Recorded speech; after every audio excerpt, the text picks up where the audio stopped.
Okay, everybody. So you got a little preview in my sermon today of where we're going to go. It just happened that way, or maybe it was the Spirit. So you never know what's going to show up. But very excited to be teaching this class with Jim Ford, who is beyond a brilliant man. He would be embarrassed for me to say that, but I'm going to come back here because this makes good. But you are. But those of you who have not been able to secure a copy of this book, I really encourage you to do it. It's just a really, really great, great read, if nothing else. And Barbara Brown Taylor, as many of you know, and maybe some of you heard her when she was here preaching, is an Episcopal priest and a professor, and she actually wrote this this was a series of lectures that she gave. I believe it was, I can't remember where it was. Do you remember, Jim? I could look, but I think it was maybe at Yale. And then I think she got money from the Institute for Advanced Study, not the one I talked about in my sermon, in Princeton to basically finish the writing of this. So it was really quite a brilliant, monumental effort on her part. So we are today going to look at the third chapter of this book. And Jim Ford and I both think that this is probably the most, okay, I'm looking at this, making sure that we've got everybody on. We always have to attend to our friends that are in the, online. So let me just double check. So if you all online could just raise your thumb if you can hear me. I see your thumbs. Excellent. Thank you very, very much for doing that. Okay. So I'll try to be as attentive to you as I can. And Jim and I are kind of tag teaming today on this one. So here we go. But we are on the third chapter of this book, and the title of this chapter is The Physics of Communion. I have to admit that I had never even tried to understand quantum physics in my life. I'll be honest, I could not even begin to, and I think that I would be in good company in that reality. Anybody in this room, is there anyone in this room or online that has actually studied quantum physics? I have a feeling Ted Davis may have done this. I think he's just getting on now, so he may not. No, have you studied quantum physics? Yes, okay, well then you can be some help today. Anyone else in the room? Margaret. Wow, okay. I have new awe for you. I'm in awe of who you are anyway. And then that. So we might need some guidance on this, but maybe we'll just work with Barbara Brown Taylor's assumptions. So what I'm going to do is spend a little bit of time kind of walking through the chapter, because many of us probably haven't read it, and if you had, it's just kind of a reminder. And then I am going to look over at my colleague Jim in a couple moments along the way, because we had a great conversation about this chapter a few weeks ago, so I'd really love to do it. But let's begin. Barbara Brown Taylor addresses the challenge of quantum physics. Okay, exploring the luminous web. Okay, and then I love what Allison, I'll give her complete credit for this PowerPoint. And I got sort of honestly a kick out of the fact that she used the communion elements to talk about communion. And in some ways, it is true.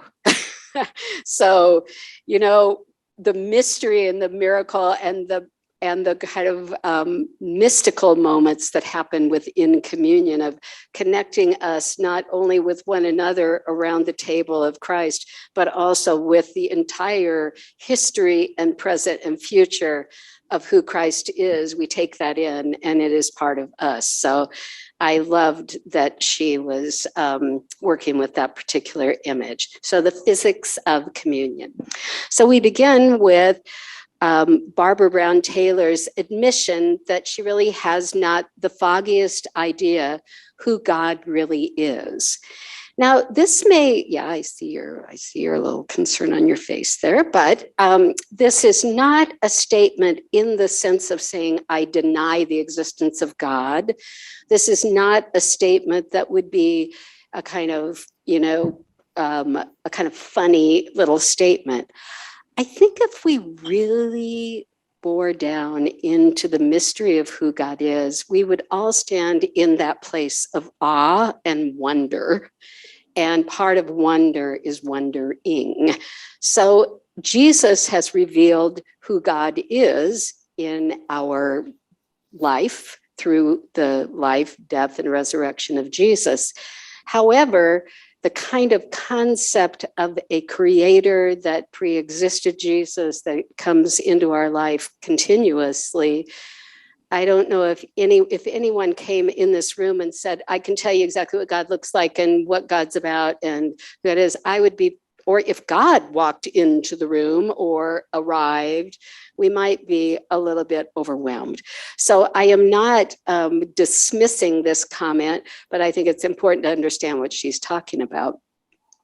And I think the other comment that's sort of the overarching comment in this particular chapter is that ultimate realities are at one level indescribable. And I think we make attempts to describe, preaching a sermon, you work with, well, what am I trying to help people come alongside of me with in terms of ideas and understandings? But at a whole level, really ultimate, beyond us, beyond the scope of our own imagination, that ultimate realities are at some level indescribable. So I think it's starting with that kind of recognition. We human beings tend to base our worldview. Ordinary language is inadequate. Best language is poetry. Bohr in the book, this, he was basically wasn't he a physicist, Jim Bohr? Yeah, physicist. He would say that, it's sort of interesting in the book, talking about the connection between the scientist and the religious person, and that many scientists inhabit religious belief, and that they inhabit a kind of lover's quarrel inside of, I'm both, and I am both totally a scientist and I am totally a religious person, and those two worlds do talk with each other. And so for this particular physicist Bohr, he believes that the best language is poetry or metaphor, or trying to kind of get at things more indirectly rather than stating a kind of, well, God is that chair, or God is that person, or, that it really is a metaphor of trying to come close to being able to describe who God is. So then getting into some of the historic pieces that Ted Davis was so helpful with in the first session that we did, we human beings tend to base our worldview on the prevailing physics of the day. So if you look at the history of Christianity, let's just leave it in the Christian evolution of what has happened, how Christian faith has evolved. And again, I'm not talking about evolution, I'm using that word advisedly. If you look at the way it has evolved, through the years, we see where the church has engaged culture, where the church has engaged sort of new thinking that shows up, and the way that the world theologically, the world is interpreted through a theological eye is the prevailing physics of the day. So let me talk about that for a second. So the progression from the geocentric to the heliocentric view of the universe, you see a change there. So again, some of you know, and I don't mean to repeat myself from the first week, but some of this shows up again. So some of you know that Copernicus, not his actual name, that's a derivation of his actual name, Copernicus put forward through his own understanding, number one, that the world was not round, and number two, that the world was not what everything else was revolving around. So, Copernicus discovers in his scientific investigation that the world, the globe, the earth is revolving around the sun, the heliocentric worldview. And what happened? What happened in that moment? Anybody know what happened when he put that forward? He was excommunicated.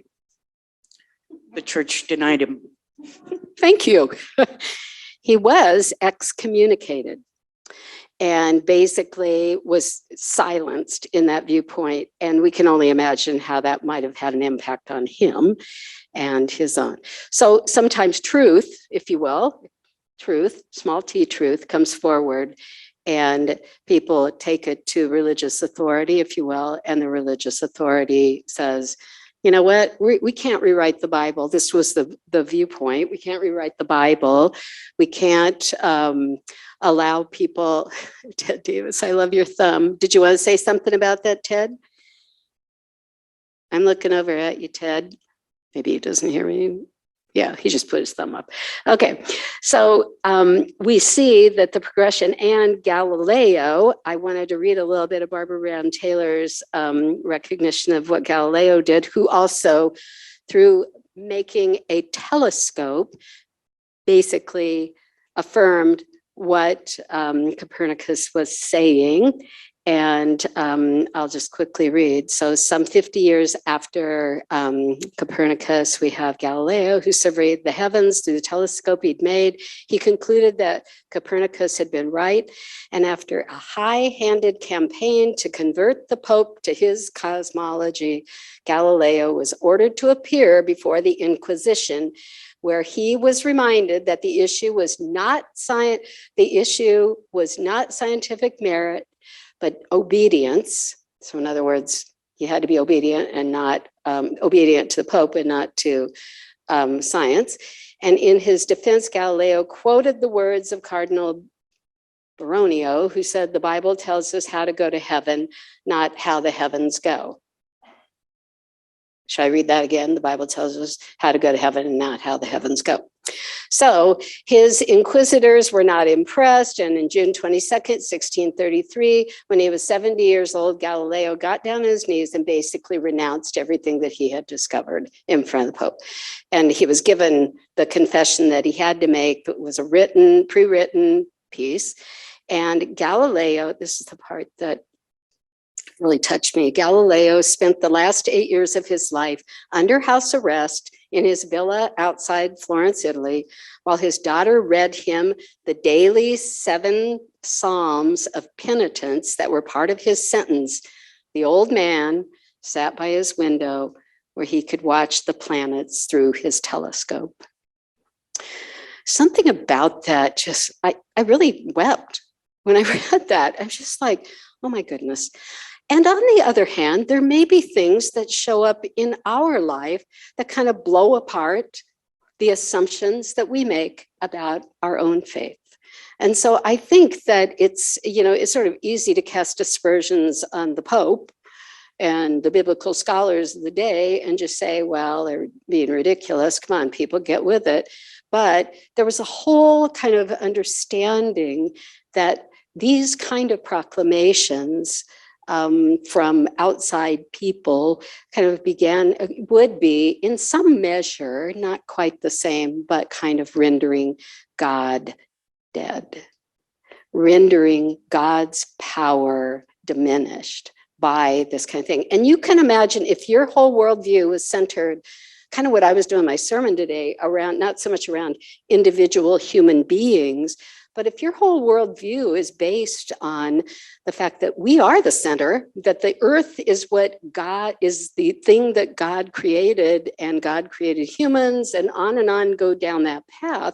And then if you shift the focus away from earth as center and you move into, no, sun is center, and we are orbiting around something else, then you can imagine the kind of impact and understanding this. We can talk more about anything I'm raising here in a minute, but I'm going to try to get through a lot of material, making sure nobody in the Zoom room is jumping in.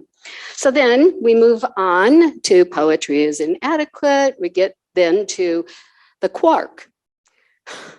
Big jump from the worldview of our friends way back when into now. And this is where Barbara Brown Taylor sort of jumps over into some pretty interesting territory, because she moves away from a kind of atomistic, which we talked about last week, kind of you chop the world up into parts, and you work, this is another viewpoint, you chop this mechanism, and also kind of what Newton talked about, you know, where everything is parts. So, you know, she says in the book, you know, if somebody has a problem, like if a young adult is suffering with depression, then you send them to a therapist and they'll fix them.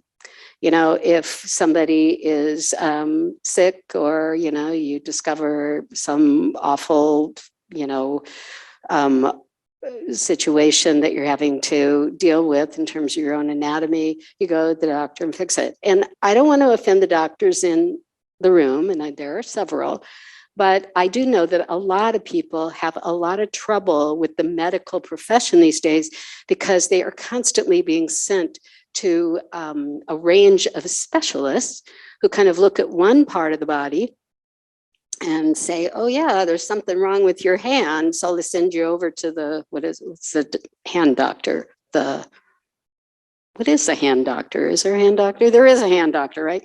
I was thinking of the podiatrist because I've been to them. But you know, you go to the hand doctor and then you discover, oh, well, it's really the nerve extending out of my hands. So then you go to the neurologist, and then you go to, you know. So yeah, Margaret, yeah, you know. But on the other, so there is still a kind of functional structure to the way that not just medicine, but also higher education, you know, all the majors, you know, we don't do kind of general major. Okay, I'm just kind of talking here, but I'm trying to give you an idea of what the new science, if you will, or what is evolving in science is really taking us to, which is that it's not just mechanistic, and it's not just one part and another part and another part and another part, but it really is the whole is greater than the sum of the parts. And this is where she uses this metaphor, the luminous web, that everything is connected to everything else.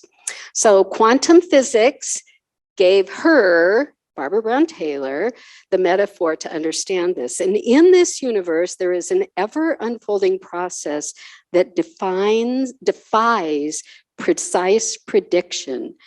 Underneath apparent chaos, everything is connected by visible ties. We have this strange attractor.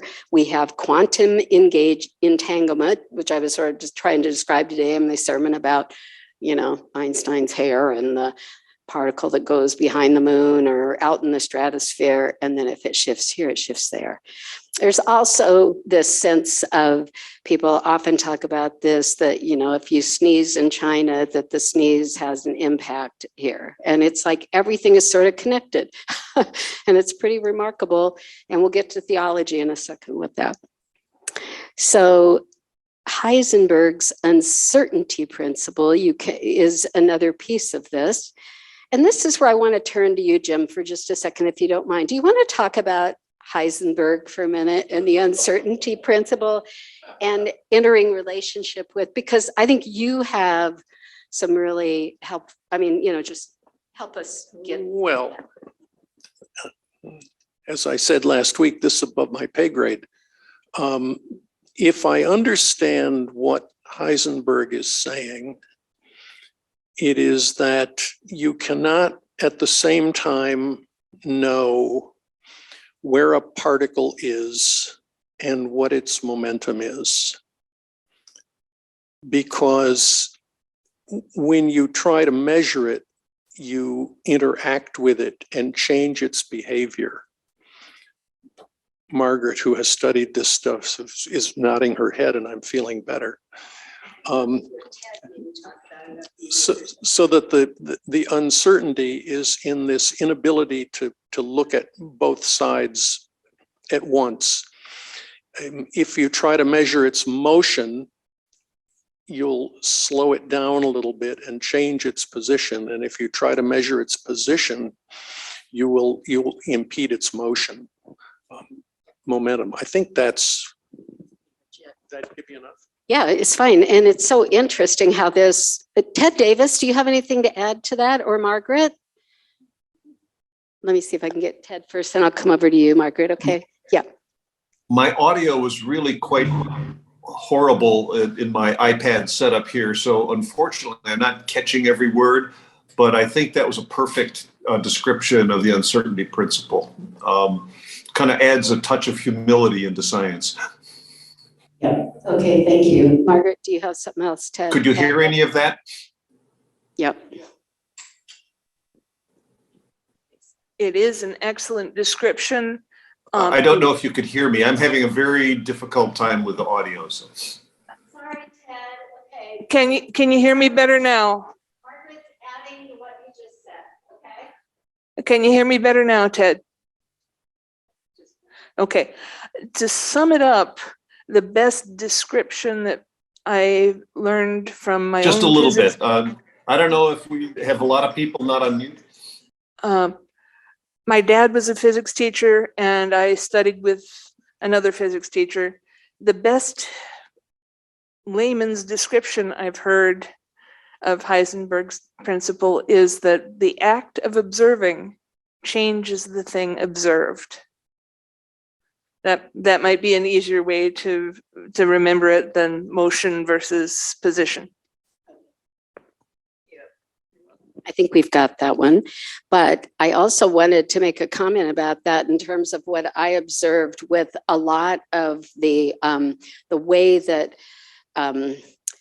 postmodernism sort of arrived in the academy, and the recognition that we are never able to be just neutral observers to anything. That when we study something, we bring our own bias, our own background, our own perspectives. And so in a way, that's kind of, again, not in the scientific world, but more in the humanities, and even in everything that we do, that we're bringing ourselves in. And by virtue of planting ourselves in the middle of the life that we are either studying or thinking about or connecting with, that we're part of it. And so I just think it's absolutely fascinating. And again, I can't wait to get to theology. So let's keep going. So we human beings tend to base our worldviews on the prevailing thing of the day. I talked about that a bit. Traditional understanding of God and the church arises from this. So this is where I want to talk a little bit about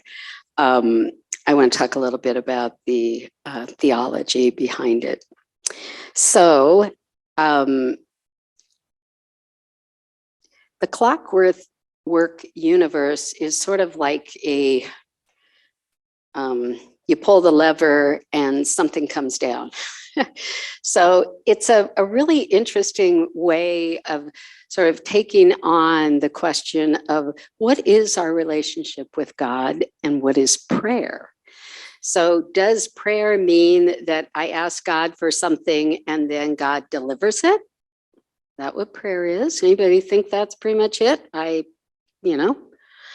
on the other hand, if we don't take the activity of relatedness to God and we ask questions or we make requests, or we stand ready to receive, that it seems to me that that is part of the deal, that we're in relationship. But does it really mean that we're asking for something and then we expect it to be delivered, kind of like bargaining? I don't think that. I think that's not quite what the deal is between us and God. So this understanding of a clock, what she uses an image, and probably historically the clockwork universe where God is there to kind of give us what we want in due time, is problematic. And also we see in the way that the church has often been put together in in the way that we organize our life together, and particularly, I would say Presbyterian Church is very much this way, that we are very much of, especially a big church like this, compartmentalized. So we, have a hierarchy, and Shannon and Lucy, and then associate pastors, maybe. I mean, it's kind of like, the operations people, and we have this whole structure. And then we have the structure of our session and different areas. So I don't need to point this out, it's compartmentalized. And then the problem is we talk about it as silos. So in a way, this is not a lot different. Silos where I'm doing something in adult ed here, and maybe Matt Helms is teaching kids about quantum physics up there in Sunday school. We don't know what's going on up there, but that's the point. We don't know what's going on up there. So we are kind of in our own orbits. And in a way, we're still inhabiting a very mechanistic, if you will, or a separate orbit kind of way of structuring our life. So Barbara Brown Taylor talks about coming into some church one time and kind of creating something that looked like a lotus in terms of the image of the way she wanted to organize, which had a center, and then radiating out of the center were all these departments. And the church, she came in, she showed the church her model, and they just stared at her. And they said, nope, not going to work. That's not going to work. Well, who's in charge? Well, the center is in charge. It didn't work. However, I don't want to dismiss the idea of organizing ourselves in different ways, because I think that in a way we're learning. We're learning that being so separate and siloed that we don't necessarily have connection. This is where, in a way, this understanding of quantum physics and of the connection, the universe in connection with one another there.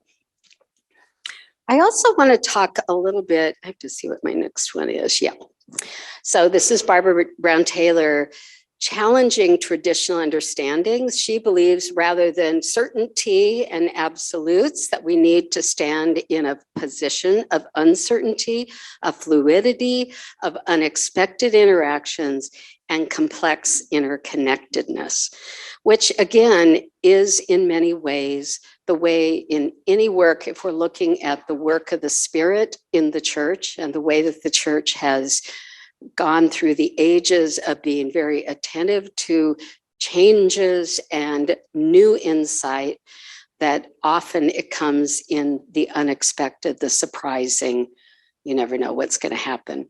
So I'm going to throw something in here that isn't in the book, but yesterday we had a speaker come and speak to our session retreat. She didn't come, she came through Zoom, but came. And she's a professor of psychology at Columbia University Teachers College. And it was very interesting to me that she talked about the influence and the importance of spirituality, not only in the way that it actually is part of the function of the brain, and she really proposed that it is there from the time that you're a baby. I mean, you are born with a spiritual brain. And I think the one thing she didn't do very well for me was really define spirituality, but she gave a lot of examples. And one of the things she said was that, I love this. So she said, oftentimes young adults would say that they're lining themselves up to be accepted into the, med school at Northwestern University, and they're lining themselves up and they got all their ducks in a row to get in, applied there, and the door shuts. So she used the image of a red door. They're going toward the red door and the door shuts. They don't get in. And then she said, but what tends to happen in this spiritual world that she was describing is that young adults would describe a moment where the door shuts, but then over their shoulder or out of the corner of their eye, they begin to see another way, another path. And she described it as the yellow door. I don't know why she used these colors, it doesn't matter.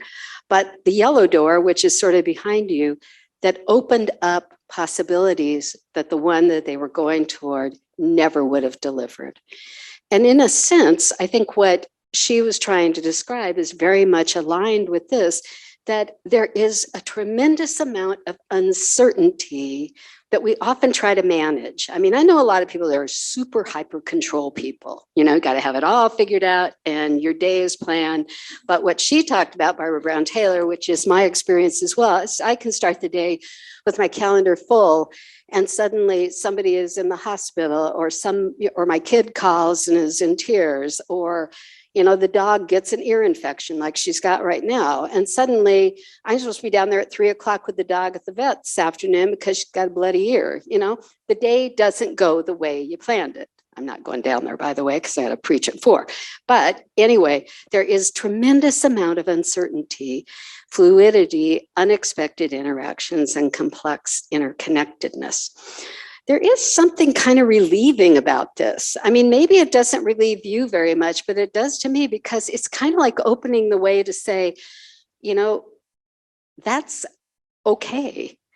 And not just okay, there could be some real powerful, life-giving moments that could arise if we would allow ourselves to kind of open the way for this world. Okay, so then we have Bohr again. Anyone who is not shocked by quantum theory has not understood it. And again, we have all of these different things that I've just talked about. But the one I want to move to is the Apostle Paul's metaphor of the church as the body. So, you know what I think is so incredible? It just sends me to my knees, honestly, is to think that Paul was describing the body of Christ as a holistic thing. So body, one, wholeness. And then what did Paul say about the body? Do you remember how that metaphor went in 1 Corinthians 12? So do you remember what? Yeah, Margaret. If I say I have no need of the eye, I don't lose the eye. If I say, well, my foot is an eye, it's still a foot. Yeah. So the point that I think Paul was talking about, and the thing that just absolutely kind of blows my mind, is that 2,000 years ago, folks, there was already an image of wholeness. That even though the world was kind of getting divided up by the scientific world, or by the world, even at that point, the Greek world, all the worlds that were colliding at that point, that Paul had an image that the body was one, and that every part of that body was not a kind of, you know, okay, I'm the foot, probably am, because I like to walk. I'm a foot, and Marilyn is a heart, but we're inextricably bound to one another, because I can't be a foot without a heart. And granted, there are people who don't have feet, so I'm not going to, you know, necessarily say that, you know, it's all complete all the time. And I think Jesus probably would have, if he had been in conversation with the Apostle Paul, probably would have said the same thing. But my point is that there's a wholeness even in the metaphor of what church is to be, what the body of Christ is to be. And the wholeness is kind of what all of these theorists have come to. And think about it, that was already there. You know, I really realized that in many ways, the understanding of spirit and the Holy Spirit and the power of spirit in our lives really is an anticipation of a lot of the things that scientists are now understanding today, or really discovering, if you will. I think it's been there for a very long time. So the Apostle Paul church is the body, parent and child. So there is this, I'm almost done. There is this radical relationality. You cannot, like we were saying, you cannot observe the phenomenon without entering a relationship with it. It says that every person in this room, every person sitting in that church, all 5,500 of us, is important and has an influence and an effect on the way that we are together. Even people who are only on Zoom and who are living in London, but are still part of this, they're part of it. You know, so I think it's just acknowledging the power of that. And I'm not going to go into light as wave and particle unless you want to go into that, Jim. Okay, all right, we won't go there. But how does this connect with our understanding of God? And I've kind of just talked about this, but if in both science and religion, something is there, but we only see the effects of it. We may not see God, but we see the effect of God. We may not physically see God. We may experience God through our emotions. We may experience God when we were singing in church or listening to beautiful music. We can describe that, but we see the effect. And in both of these, there is a deep interconnectedness.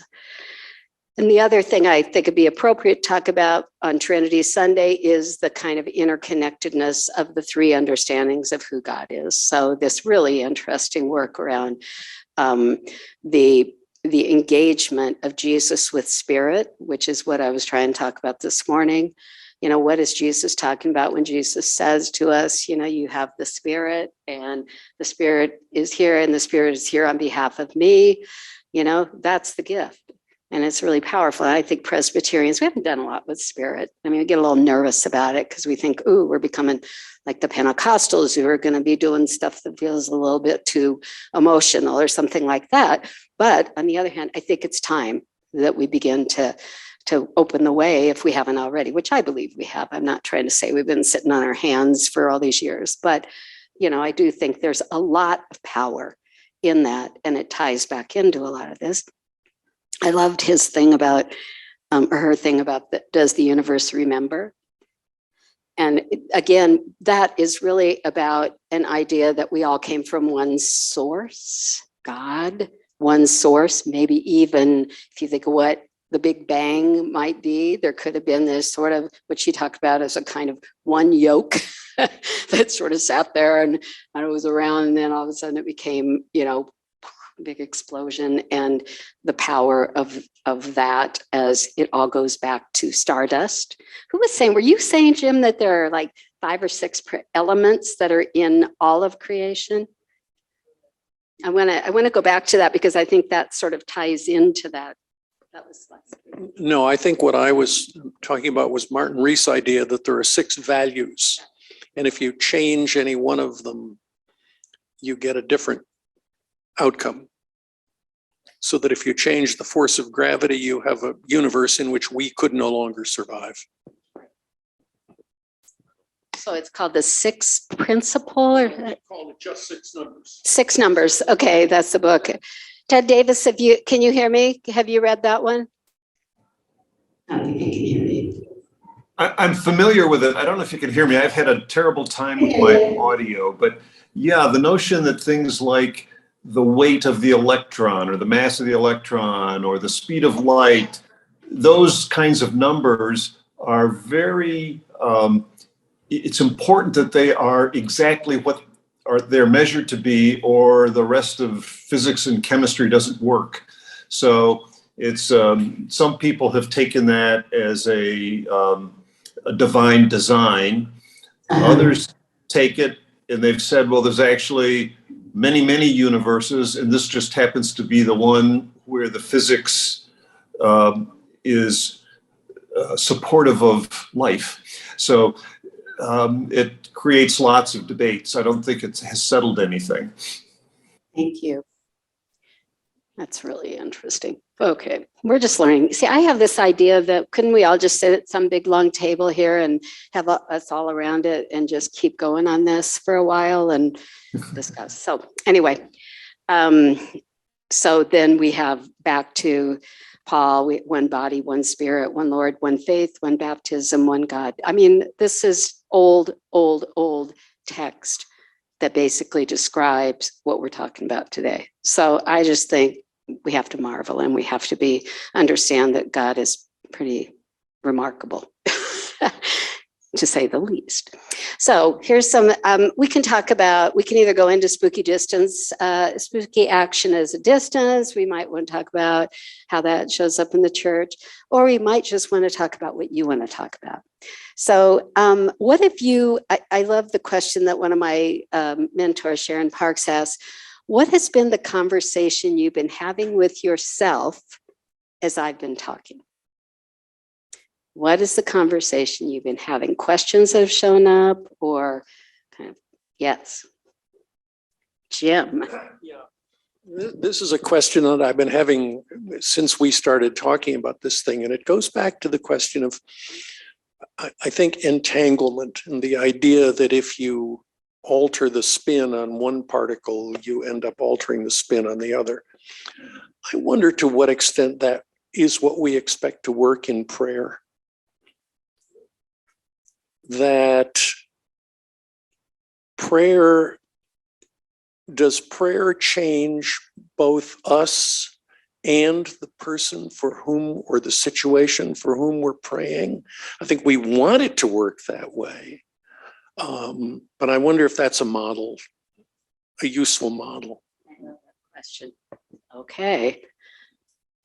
I'll go here, and if there's someone on the Zoom that has a thought on that, please just either raise your hand or unmute, and I'll be watching you. But we have Anita that wants to, I guess, respond to that. Please. Well, first of all, I have to tell you, I'm a holistic family physician.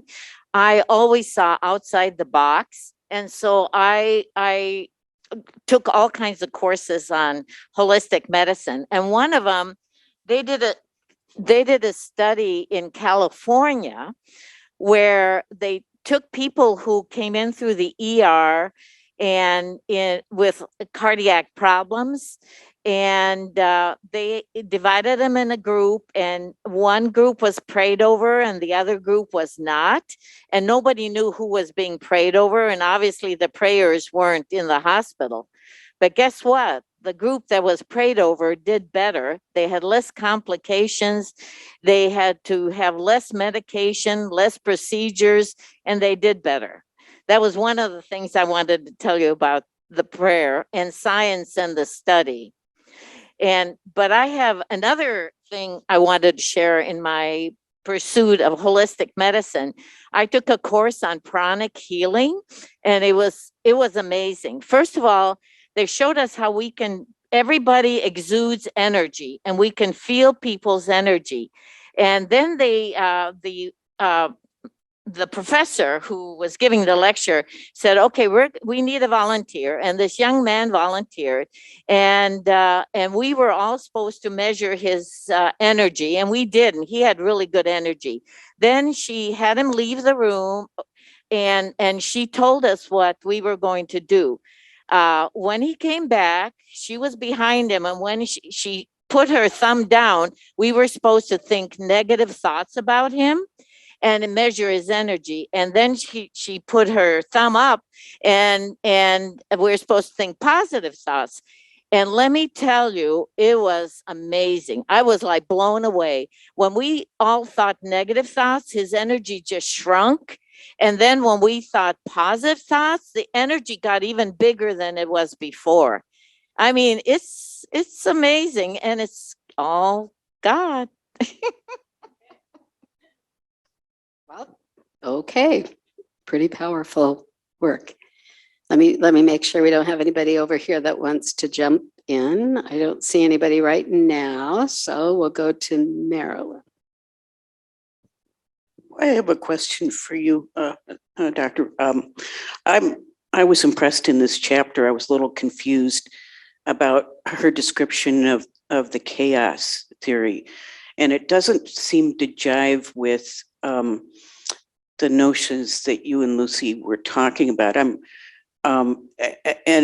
it kind of goes along with her description also of Darwin's theory of supposed randomness of developmental zoology, and so the randomness of Darwin seems to go along with the chaos of quantum physics.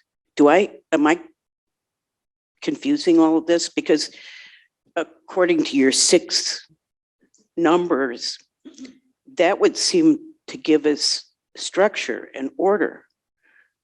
But yet the physicists are saying this is all chaos. Am I totally messed up here?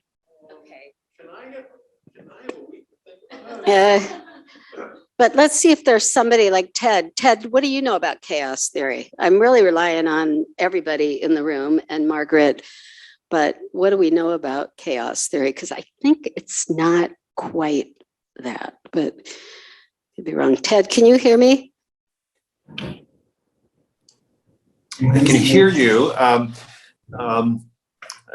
think chaos theory is a branch of mathematics. I don't know that I really understand it, but what I find is sort of a little bit of a segue. What I find is humans have been trying to figure things out for a very long time, and I kind of wonder if God keeps placing, has built this so that actually we can't figure it out, and that the value is actually in the search.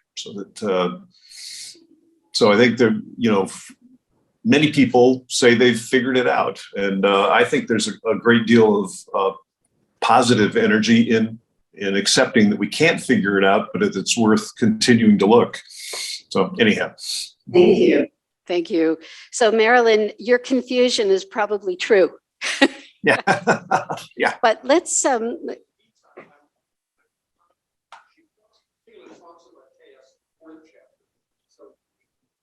Yep. Okay. We're going to come back to chaos next week. So if you're sitting in confusion, you may just be plunged into chaos. So yes. Okay. Yeah. Did you have, please? I have a very basic question.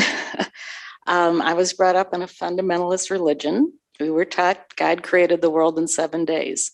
I believed that all my life until I heard about the Big Bang and about Darwin. And then I wondered, how do I reconcile these things? So how do you reconcile that? How do I think about God created the world in 7 days as a metaphor of some type, or something else that I don't know how to think about? I wish you'd been in our Genesis class, because we talked a lot about that. Well, first of all, there's 2 creation stories, so that kind of mixes it all up in a very interesting way.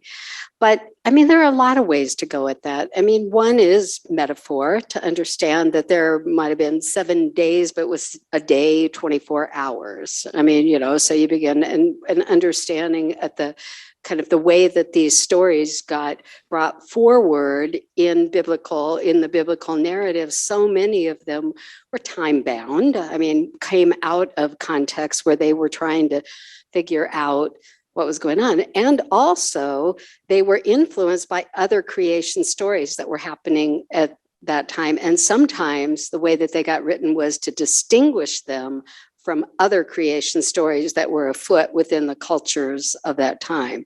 So I know that probably makes it even more confusing, but I think what's really behind that is that at a level, trusting that so let me say one more thing about the 7-day creation, which is that God rested on the 7th day. So there also was a kind of ordering of life that was taken up in trying to understand 7 days, and that there was a kind of rhythm to that. There also, I think she made the point in this book that there's a problem with even the way the ordering of creation is in the biblical narrative, because light comes like on the 3rd or 4th day. There's a separation of God and heaven and earth, and really nothing could happen without light. So there's even a kind of problematic in the ordering of creation. But I think that, yes, the world is kind of divided among people who really believe. I mean, my brother, who is a doctor and went through med school, he believes in the 7-day creation and really believes that it happened at a given time, and does not believe in all the kind of evolutionary theory and all that. It blows my mind. They wouldn't. But I do think probably the best way, at least for me to understand, because I grew up in a tradition very much like yours, of the 7-day creation in the Baptist church. And it really helped me to begin to understand that it is, in a sense, metaphor in the way that 7 days. And on the other hand, anything's possible with God. So that creates a very, very interesting kind of edge to those questions. But I mean, what, we're going to throw out all of the scientific research and say, you know, creation was in the year 4,323 or whatever. There is a word of that in, I think, the King James or one of the Bibles, the Schofield Bible literally decided and said in the footnote, am I right on that? Allison, you're shaking your head. The Schofield Bible says the creation happened on a given year. And so I think I'm really glad that you raised the question, because I think a lot of us carry forward a lot of those assumptions about, you know, we're reading the text and it says that. And so how do we manage that? And I think within that, there is a lot more material. So one day in God's sight is like 1,000 and, you know, others or whatever, you know, there's all kinds of texts that kind of refute that. But anyway, we can talk more about it. We'd love to talk to you more about it. Yay. I believe it is Augustine.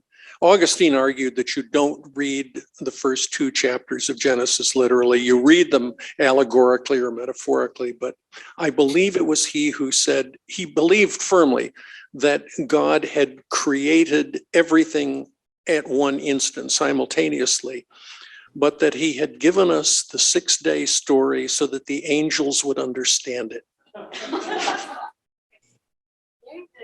Yeah, a lot of. So anyway, so I hope that you have at least caught the edge of where Barbara Rand Taylor is taking us in the physics of communion. It's a very complicated life work. It makes me want to go back and maybe not be an astronomer, but maybe be a physicist, because man, it's just an incredible world. And I was saying, my little granddaughter who's 6, well, Angelina, she said one day to me, she goes, Nani, I really want to be a scientist when I grow up. And I thought, yes, I hope you are, because that world is such a full, spiritually infused world. And I really believe that. So I will see where little Angelina ends up, but she, you know, little brilliant thing. And she's like already got a lot of things figured out that I don't. So there we are. Yeah. Did you want to say one more thing? One final thing that comes to mind throughout this is a gift from my father, who was both a physics teacher and a Presbyterian elder. And he would often say over the dinner table when he was talking about the day, if a kid learns nothing else in my class, I want him to know that he will find the answer only to the question that he asks. Which, when I started studying journalism, was an interesting combination. Oh, I can imagine. Jerry, that's wonderful. Well, very grateful for you all that have joined us online. I know a couple of you have popped off, and thank you all for being here today. And we will conclude this study next Sunday with Jim looking at the last chapter and kind of wrapping us up. There's more to come. The last chapter isn't just a wrap up. The last chapter takes us into some interesting additional territory. So we'll hope that you all are here. And, you know, if you can't be here in person, pop online and please do that. So let's close with prayer. Oh God, we await you in our lives. We await the insight of your creation and the mystery and the miracle of our lives. And we are so grateful that you have knit us together in one body, your body, this church.